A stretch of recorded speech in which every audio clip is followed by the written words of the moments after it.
સેલવાસ ખાતે આવેલી નમો હોસ્પિટલ તથા નમો મેડિકલ એજ્યુકેશન એન્ડ રિસર્ચ ઇન્સ્ટિટ્યૂટના 200થી વધુ નોન મેડિકલ અને સહાયક સ્ટાફે પગાર વધારો ન મળતા સોમવારથી હડતાળ શરૂ કરી છે. કર્મચારીઓનો આક્ષેપ છે કે છેલ્લા 15 વર્ષથી તેમના પગારમાં કોઈ વધારો કરવામાં આવ્યો નથી. હડતાળમાં હાઉસકીપિંગ સ્ટાફ, વોર્ડ સહાયક, ટેકનિકલ હેલ્પર, ક્લાર્ક અને અન્ય સહાયક કર્મચારીઓ જોડાયા હતા. કર્મચારીઓએ હોસ્પિટલ પરિસરમાં ભેગા થઈને સૂત્રોચ્ચાર કર્યા અને તાત્કાલિક પગાર સુધારાની માંગ કરી.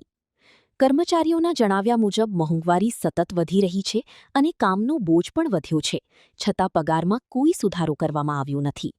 અનેક વખત રજૂઆતો કરવા છતાં કોઈ કાર્યવાહી ન થતાં અંતે હડતાળનો રસ્તો અપનાવવો પડ્યો હોવાનું કર્મચારીઓએ જણાવ્યું. હડતાળના કારણે હોસ્પિટલની કેટલીક નોન મેડિકલ સેવાઓ પર અસર જોવા મળી હતી, જેના કારણે દર્દીઓ અને તેમના સગા સંબંધીઓની મુશ્કેલીનો સામનો કરવો પડ્યો હતો. જોકે ઇમરજન્સી સેવા અને ડોક્ટરોની કામગીરી યથાવત રાખવામાં આવી હતી. કર્મચારીઓએ ચેતવણી આપી છે કે માંગણીઓ નહીં સ્વીકારાય તો આંદોલન વધુ ઉગ્ર બનાવવામાં આવશે.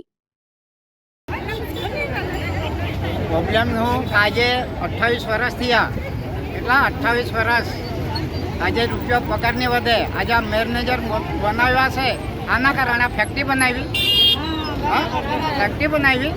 એટલે કાલના આવે ને એટલા ભાવ ખાય એટલે કોઈ જાણે કાપી આવીને અમને સતાવે. આજે કેટલા વર્ષો થઈ ગયા, દાસ સાહેબે કાંઈ નહીં કર્યું. હમણાં દર્શન સર કે કોઈ બી હોય પણ પહેલે પગાર વધારો ને પગાર ઓર્ડર આપો, તેમાં પગાર વધારો જોઈએ. હા, ને ટાઈમથી ટાઈમ, ભલે 1 મહિનો લેટ, પણ આ શું છે 8-9 મહિનાથી પગાર નહીં થાય. બિચારા દૂરથી આવે, ખાનવેલ દૂધની. હા, કોઈ બિચારા બસમાં આવે, બસ ચૂકી જાય તો પછી શું કરવાનું? હા, કોઈ દિવસ ટાઈમ સવારે લેટ બી થાય બસને કારણે. હા, એટલે સમજી વિચારીને કામ કરવા પડે. આટલું મોટું હોસ્પિટલ બનાવ્યું, એમાં પૈસા વાપરવા મળે, લોકોને અહીંયા સેવામાં કોઈને નહીં. તો બધાને બીમારી, બીજા ડિપાર્ટમેન્ટમાં પગાર વધે, અહીંયા કેમ નહીં વધે? અહીંયા બીમારી લાગે, હા, જાતની છે બધું. અને બીજા સરકારી કર્મચારીના પગાર વધે. દવાખાનામાં પહેલે પગાર વધતો હતો, હમણાં કેમ નહીં વધે? હા, નમો હોસ્પિટલ. મારે એટલા દૂરથી દૂધનીથી ટ્રાવેલ્સ કરું. દૂધનીથી આવવા જવાનું ભાડું, અમારું ડેનું સેલરી અમારું ભાડું છે 1000 રૂપિયા. આવવાનું 50 ને જવાનું 50. વર્ષ સુધી અમારી સેલરી નથી મળી. 10 વર્ષથી કામ કરો, અમારા પાસે હાલથી એક પણ ઓર્ડર કે કંઈ પ્રૂફ નહીં મળે. આજ સુધી 10 વર્ષથી અમને ઓર્ડર કંઈ આપેલો નહીં મળે. મેં ફેસિલિટી મેનેજમેન્ટમાં કોન્ટ્રાક્ટમાં છું.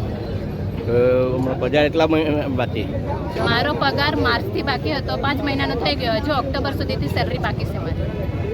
સર લોકોને ચેમ્બરમાં જઈને મળીને એક અઠવાડિયામાં થાય, મહિનામાં થાય, આજ સુધી અમારી સેલરી નહીં થઈ. પગાર વધારતો નથી. 2014થી પગાર વધતો નથી, રેગ્યુલર કરતા નથી. અમે કોર્ટમાં બી ગયા, કોર્ટમાં બી જીતી ગયેલા, પણ એ લોકોએ રિજેક્ટ ઓર્ડર આપીને 3 વખત અમે રિજેક્ટ કરો કે રેગ્યુલર કરે તે પગાર અમે કહીએ પગાર વધારી આપો, પણ પગાર બી વધારતા નથી, એ કાંઈ કરતા નથી. અમારે જીપીએફ કપાય જે કાંઈ નહીં કપાય. તો અમે શું કરીએ? અમારે લાઈફ બધા ફેમિલી માટે કાંઈ મળે જ નહીં.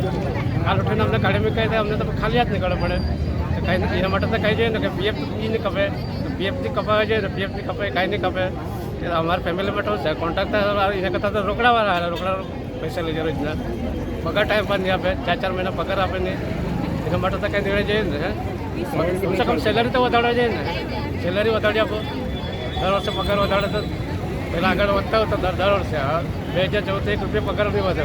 કેટલી વખત મળ્યા તો એ લોકો કે ઓછે ઉપરથી એ સંયમ કર્યા કરે. કરતાં કમસે કમ વધારી આપો રેગ્યુલર. આટલી અમારી 26 વર્ષ સર્વિસ છે. અમારે શું થવાનું પછી? ફેમિલીમાં શું થવાનું? આટલું કામ કરાવે, આટલા બધા મેનેજર છે, મેનેજરનું શું કામ? અમારે આટલા કામ કરાવે તો કે અમે કામ કરીએ. એમાં એ લોકો દર્શન સરને મળવા જાય તો દર્શન સર અમને ધમકી આપીને પીવડાવે કે તમે લોકો વારંવાર મળવા જાય તો એ લોકો કહે કે અમે 2-3 જણ મળવા આવવાના. તો અમે 2-3 જણને મળવા કેમ આવવાના? બધાનો તો પેમેન્ટ નહીં થાય. તો બધા જણ અમે મળવા જાય તો દર્શન સર અમને કહે કે 4 જણને તો આવવા જવાના. આટલા બધા મેનેજર આપેલા, મેનેજરનું પેમેન્ટ વધે, અમારું પેમેન્ટ નહીં વધે. અમારું 10,000, 10,000માં અમે કેટલું ખર્ચ ચલાવે? આટલા દૂરથી ખાનવેલથી આવે તો એમાં કેવી રીતે ચાલે? મેનેજરને કેટલો પગાર? મેનેજરને લગભગ 20-50 હજાર એવું પગાર છે. સર અમે આજે 22 વર્ષની સર્વિસ કરીએ રજિસ્ટ્રેશનમાં. આજ સુધી અમારે સેલેરી કંઈ વધી જ નહીં મળે સર. 15 વર્ષથી 1 રૂપિયા બી સેલેરી વધી નહીં મળે. અમે આજ સુધી ઈમાનદારથી કામ કર્યું 20-22 વર્ષ સુધી. અમે અધિકારીને મળવા જોયેલા. હા, પણ એ લોકોએ કીધું કે આ વર્ષે વધારે, પહેલા વર્ષે પણ કાંઈ સેલેરી વધારતા નહીં મળે સર. અમને કાંઈ પ્રોબ્લેમ નહીં મળે સર. અમે ઈમાનદારથી કામ કરતા છે, પણ અમને સેલેરી વધારી એટલે સર અમને કાંઈ બીજો પ્રોબ્લેમ નહીં, અમારે સેલેરી વધારી આપો બસ. આ રિક્વેસ્ટ છે સર. હેલ્થ સેક્રેટરી સાહેબને બી મહિલા હેલ્થ સેક્રેટરી સાહેબે બી કંઈ જવાબ તો નહીં આપ્યો. અત્યારે પબ્લિકનો પગાર તો થતો નહીં મળે. ઘણા મહિનાથી 6-7 મહિનાથી પગાર નહીં મળે. તો એ લોકોએ કીધું કે હડતાલ પર જવાના છે. અહીંયા જો નહીં થાય તો એ લોકો દમણ બી જવા માંગતા છે. કદાચ આજે કંઈ ફેસલો નહીં થાય તો એ લોકો આગળ મોટી સંખ્યાથી ત્યાં આગળ ધરના પર બેસી જશે. કોન્ટ્રાક્ટ બહાર આવું સસરવાળું કંઈ કોન્ટ્રાક્ટ છે. પગાર વધવાનો કંઈ ચાન્સીસ નથી. બધાને એક જ મત છે કે પગાર વધાવો અને બધાને સરખું પેમેન્ટ મળવા જોઈએ. ને સર મારું પોઝિશન એવું છે, એક્સિડન્ટમાં મારો હાથ કપાઈ ગયેલો. સરને બહુ રિક્વેસ્ટ બી કરેલી કે મારા સારું કંઈ એવું થાય કે રેગ્યુલરમાં થઈ શકે એવું મેં કરેલું. પણ સર રેગ્યુલરની તો વાત જાવ તો પણ પગાર પણ વધે ને તો પણ અમને સારું કે દર મહિને ઘર પરિવારને બધાને દેખરેખ કરવાની સર એકલા પર. ને આટલા બધા જણ છે કે બધાને એક જ મત છે કે બધાને સરખા પગાર થવું જોઈએ ને વધવા જોઈએ. બસ અમને એ જ કહેવાનું છે. અમે 6-7 વર્ષથી નોકરી કરતા છે. 6-7 વર્ષથી નોકરી કરતામાં એમટીએસ તરીકે કામ કરું છું. ને ઝાડુ પોતું કરાવે, બાથરૂમ સાફ કરાવે, પેશન્ટનું ડાયપર ચેન્જ કરાવે, યુરિન ખાલી કરાવે, એ બધું કામ કરાવે. અને અમને 10,000માં એ લોકો કામ કરાવતા છે. તો એ લોકો કામ અમે 10,000માં કીધું ને હાલમાં જે મોટા માણસ મેનેજર છે, કોઈ ઓફિસર છે, એ લોકોનો પગાર વધતો ને વધતો જાય. જ્યારે અમે કામ કરાવવાળી સફાઈવાળી છે, એમટીએસ છે, જે નર્સિંગ હોટેલ છે, કોઈ પણ વ્યક્તિ કામ કરતો હોય એનો કોઈનો પગાર વધતો નથી મળે. અને જે પણ પગાર હોય એ પોતપોતાનો પગાર વધારતો નથી મળે. અધિકારીને મળ્યા તમે? અધિકારીને અમે 2 વાર 3 વાર મળવા જાય તેમ કે તમારા અઠવાડિયામાં થશે, મહિનામાં થશે, પણ એ લોકોએ કોઈ મહિનામાં કંઈ કર્યું નથી મળે. કાંઈ વેકેન્સી નીકળે એમાં અમે કરી દઈશું, પણ એમાં બી કાંઈ બીજાને લેતા છે ને અમને નહીં લેતા મળે. અમે 9,000માં આટલા દૂરથી આવવા જવાનું ભાડું થઈ જાય છે. ક્યાંથી આવે? અમે ખેતીથી આવતા છે સર. એમ કે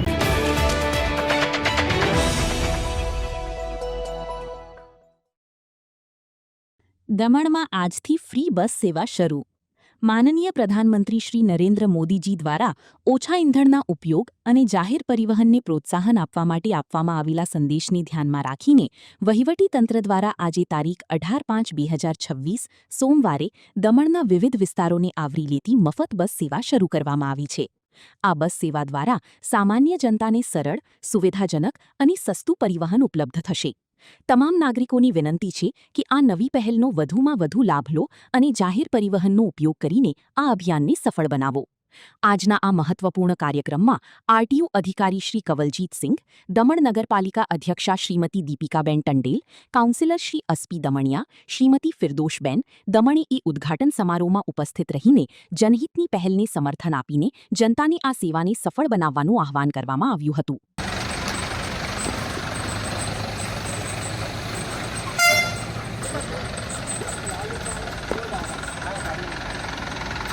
ये युद्ध का संकट है जो कि वॉर अमेरिका इजराइल और ये अमेरिका या इजराइल और ईरान से चल रहे हैं. और हमारे यशस्वी प्राइम मिनिस्टर नरेंद्र मोदी जी ने आह्वान किया था कि आप अपने अपने व्हीकल्स में तेल की खपत कम करो और पूलिंग करो और जितना चाहिए उतना यूज करो इमरजेंसी में. तो आज हमारे एडमिनिस्ट्रेटर ने 7 बस सेवा शुरू की है और ये सारे रूट्स में जाएगी. और खासियत की यह है कि ये फ्री में होगी, लेकिन फ्री का मतलब नहीं कि आप उसको मिस यूज करो, काम से यूज करो. और from morning 9 o'clock to evening 9 o'clock ये बस चलेगी. तो मैं आरटीओ डिपार्टमेंट में और एडमिनिस्ट्रेशन का सही दिल से धन्यवाद करता हूँ कि ऐसी सेवा शुरू की है. धन्यवाद. पब्लिक से अपील की है कि आप प्लीज अपने अपने व्हीकल्स यूज मत कीजिए और ऐसे पब्लिक ट्रांसपोर्ट यूज कीजिए. ये आप लोग के लिए है, ये टेम्पररी है, लेकिन जब तक इसका इफेक्ट नहीं होता है, स्मूथ लाइन नहीं होता है, तब तक ये बस चलती रहेगी.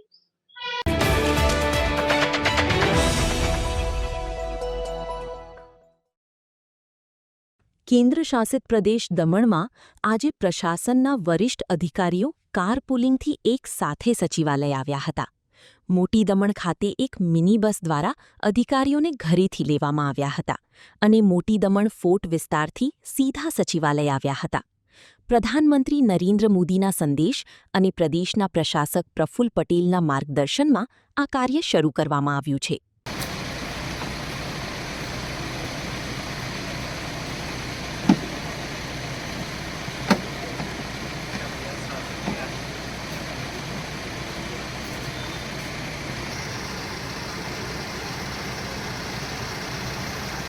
पश्चिम एशिया के हालातों को देखकर जो माननीय प्रधानमंत्री जी के दिए गए आह्वान और हमारे माननीय प्रशासक सर के नेतृत्व में जो कदम उठाए गए हैं वो उसमें आज इसी क्रम में आज सारे अधिकारी ऑफिसर्स आज कारपूल करके आज ऑफिस आए हैं और यहीं पर आज लंच करेंगे और फोकस वर्चुअल मीटिंग्स पर भी रहेगा और हम सारी दमन दीव दादरा नागर हवेली की पब्लिक से भी अपील करते हैं कि वो ईंधन और रिसोर्सेज की बचत करें. इसी क्रम में आगे आज 7 पब्लिक बसेस भी चालू की गई हैं विभिन्न मार्गों में और पब्लिक इसको यूज़ कर सकते हैं.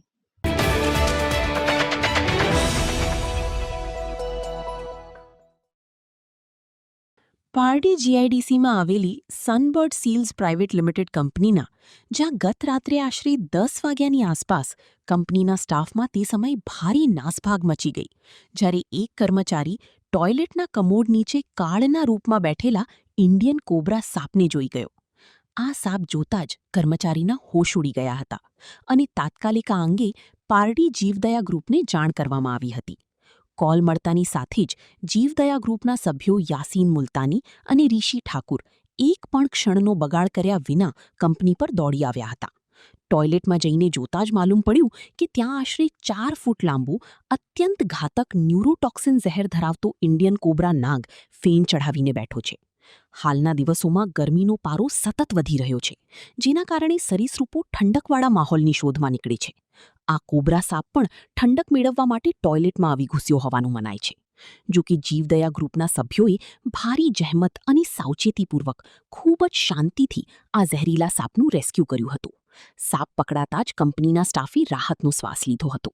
બાદમાં આ કોબ્રા સાપને તેના પ્રાકૃતિક આવાસ એટલે કે સુરક્ષિત જંગલ વિસ્તારમાં મુક્ત કરવામાં આવ્યો હતો.